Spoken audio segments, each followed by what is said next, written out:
Welcome to a special episode of 5 Minutes of X. There's something that I've been thinking about talking about for a little while, and then I was talking to my father earlier this evening, and something happened in my brain, and I wanted to kind of get it out. So I want to talk about comic book collecting and my collection and how long this show is going to take.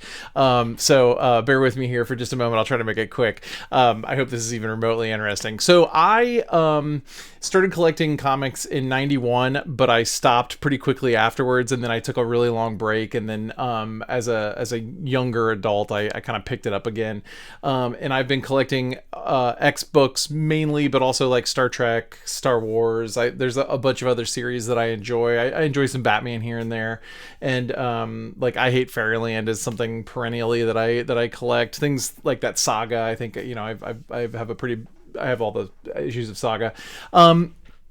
You know, I have certain books on the walls in my office that are kind of important to me or have like a purpose. Like here is my oldest issue of X-Men. I think I mentioned this once before in a different video, but I always keep the lowest numbered X-Men on my wall. Here is my giant size X-Men #1, which I just procured recently, and I'm like wildly happy to have a copy of it. You know, I have a Wolverine #1 sitting there next to it. As well as like a New Mutants 98. I have NYX #3 kind of hidden behind my monitor at my desk because I'm out of space on my walls because they're just packed with junk, and some other comics as well, just kind of on my walls. However, that is not, you know, the main part of my collection. The main part of my collection I keep fairly well alphabetized until I went to get my MBA, and I spent a year and a quarter not sorting comics. So I would buy my weekly books, and like if I went to a comic convention or something, I would buy long runs or fill-in issues, or if I was at my comic book store and they had a backup issue that I was chasing, I would go ahead and buy that, and I just throwing them into long boxes just because I didn't have a lot of time to keep my collection sorted while I was working on my master's degree. So anyway, I get done with my master's degree, and that was a little while ago.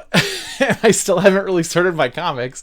As part of this project, I decided that I wanted to read them on paper if I could. And then if I can't read them on paper, I'll read them on the Marvel Unlimited application, just on my phone. So what I did was I was like, okay, I'm going to resort my entire collection. I might as well do that by sorting them in the order that they were released. So here's a kind of a picture of how far I am. I've started in 1963, of course. That's when X-Men #1 came out. I don't own X-Men #1, but right now I'm working my way through, I'm in the middle of 1995.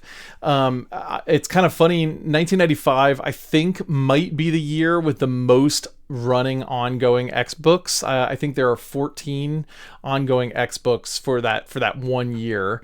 It's a lot. And so, you know, as I go through this, I just have to pull these. And here's a quick video I took of how that's being done.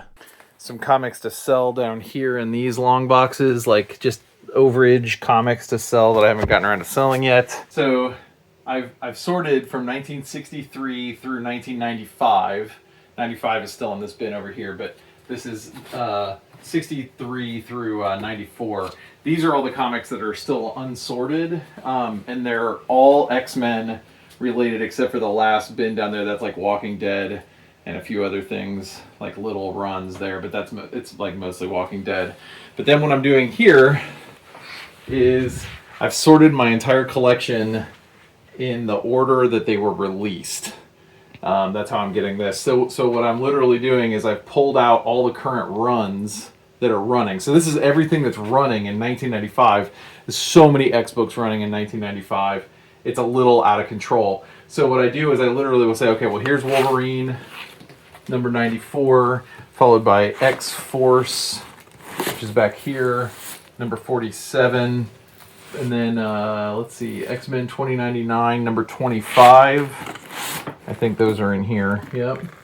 And then Generation X #7, which is right here. That should be #7, yeah. And then Cable #25. Cable is back here. Then we have Wolverine and Gambit, which is kind of a short run. So I have this short box here with all the like little short runs that are running. So I got to flip through here and find it. So I would find that maybe. Did I lose it? But anyway, you get the point. I basically just go. There it is. Basically, just go through all these different bins, and so there's an Uncanny X-Men 326. I think that's 326. Yep. This is in the era where Marvel put the numbers at the bottom in the tiniest font possible, so super helpful there. But anyway, so I just basically go through this like row by row and fill up a long box, and then file the long box in there. And the idea is that as I film episodes of the show, I can just pull the actual comics because they're in the release order that I'm reviewing them in. And so it'll be easier for me to get to all of them. So that's the point. All right. So that's kind of how I'm sorting things right now, and it's going to take me a long time to sort of finish, but that's kind of the main part of my collection, which brings me to this. So this is the official list that I'm using for the 5 Minutes of X YouTube channel. You can see right now I'm actually right here in terms of like where I'm reading ahead. We obviously haven't gotten to that in the show yet, but I'm a couple weeks ahead at this point. But this is the order that I'm doing. Anything highlighted in blue I own. Anything like this highlighted in yellow, this is where I've checked out to make sure that no comics were released that had an X character in it. So right now I'm on January 10th, 1967. I've checked through that date I'm basically checking every comic that Marvel has ever released, and as well as sometimes when they've loaned out characters to other publishers, I'm checking those as well. But this is, I'm in 1967, so this is like everything that I've been able to compile. And the thing is about this is it is 14,648 lines long. Now obviously there's a header row with row number 1, so everything I'm about to say has kind of rounded numbers. Also, new comics come out every week, so this number just keeps getting higher. I also find new comics every once in a while, maybe every couple weeks, but generically I would say there's probably 15,000 X related comics that or that have an X character in it or are an X-Men related comic.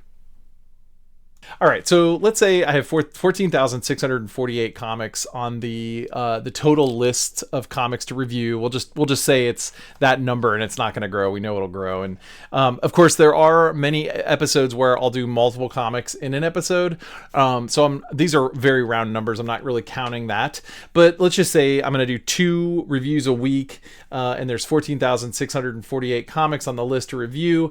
So 14,648 divided by 2 is 7,324 weeks, which if you divide that by 52, that's 140.8 years. So this show will take 141 years to sort of complete if I ever finish. Of course that's just ridiculous or whatever. But I mean that's basically 2166. Like I'm not gonna live that long. Like there's no way I'm gonna live that long. It kind of freaks me out like a little bit because I don't know how long this is gonna go.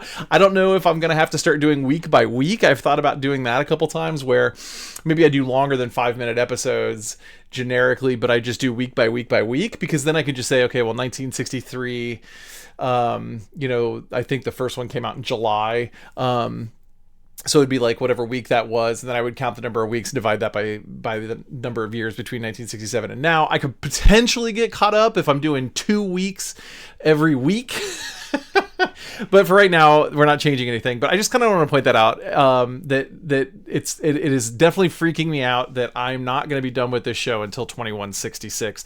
My kids won't be alive if this show goes on that long. Like, there's just no way. So I instinctively knew this was going to take a ridiculous amount of time, maybe not that amount of time, but I instinctively knew that this was going to be like a super long project, which is why I number all of my episodes with 6 digits. So every episode starts with like 0000, and then I'm in the 20s right now. So I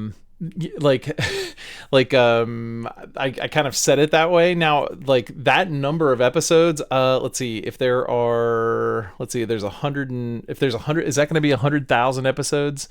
So, at the rate that I'm going, it'll be way less than 100,000. I should have used one less zero. It's too late to go back now, I guess. But one less zero would have covered it, because then that would have been the 10 of thousands of episodes. But that is a lot of episodes. I could see this getting to like 1,000 or 2,000 probably, but like oh my gosh, I can't even fathom how. I mean, I'm just gonna do it until it's not fun anymore. But like, yeah, I can't even imagine doing 14,000 of these episodes. And my numbering system is started as a joke, but now it's kind of now I'm stuck with it. So stupid. Anyway, I don't have a witty way to end this episode.